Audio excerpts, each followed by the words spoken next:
একদিন এই দুনিয়া ধ্বংস হবে, পাহাড় গলে যাবে, আকাশ ছিন্ন বিচ্ছিন্ন হবে। আজ আমরা জানব সেই ভয়ঙ্কর দিনের আগের ঘটনা, সেই মুহূর্তের কথা যা আমাদের হৃদয় কাঁপিয়ে দেবে। রাসূল সাল্লাল্লাহু আলাইহি সাল্লাম বলেন, দাজ্জাল হবে সবচেয়ে বড় ফিতনা। সে নিজেকে প্রভু দাবি করবে, মানুষেরা বিভ্রান্ত হবে, তার এক চোখ অন্ধ হবে, আর এক চোখে বিভ্রান্তিকর জাদু।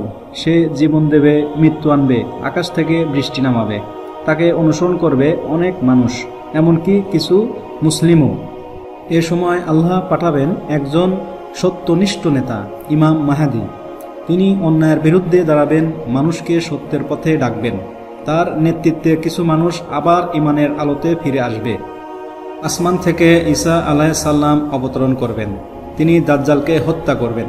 তারপর পৃথিবীতে নেমে আসবে শান্তি, কিছু সময়ের জন্য। তিনি ইসলামের পথে মানুষকে ডাকবেন, কুরআনের নির্দেশে চলবেন। এরপর খুলে যাবে ইয়াজুজ মাজুজের বন্ধ দরজা। তারা হবে অসংখ্য, ধ্বংস করে দেবে সবকিছু। তাদের থেকে রক্ষা পেতে ঈসা আলাইহিস সালাম ও মুমিনেরা পাহাড়ে আশ্রয় নেবেন।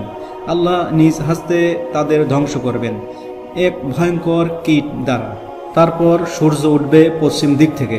এই হবে শেষ বড় আলামত। এরপর তওবা কবুল হবে না। মানুষ চিৎকার করে বলবে, আরও সময় দিন। কিন্তু তখন সব শেষ। আসমানে দাঁড়িয়ে আছেন ইসরাফিল আলাইহিস সালাম। তিনি সুর বাজাবেন। প্রথম ফুঁয়ে সব মারা যাবে, দ্বিতীয় ফুঁয়ে সবাই জাগবে হিসাবের জন্য। এই হবে দুনিয়ার শেষ অধ্যায়। ভাই ও বোনেরা, এই দিনের আগেই আমাদের ফেরার সময়। ফিরে আসুন আল্লাহর পথে, ইবাদত করুন, তওবা করুন।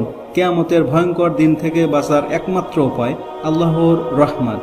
আজকের মতো এখানেই শেষ করছি। পরবর্তীতে ভিডিও পেতে অবশ্যই লাইক ও সাবস্ক্রাইব করুন। দেখা হবে পরের এক নতুন কোনো বিষয়ে, নতুন কোনো এক ভিডিওতে। আসসালামু আলাইকুম ওয়া রাহমাতুল্লাহি ওয়া বারাকাতুহু।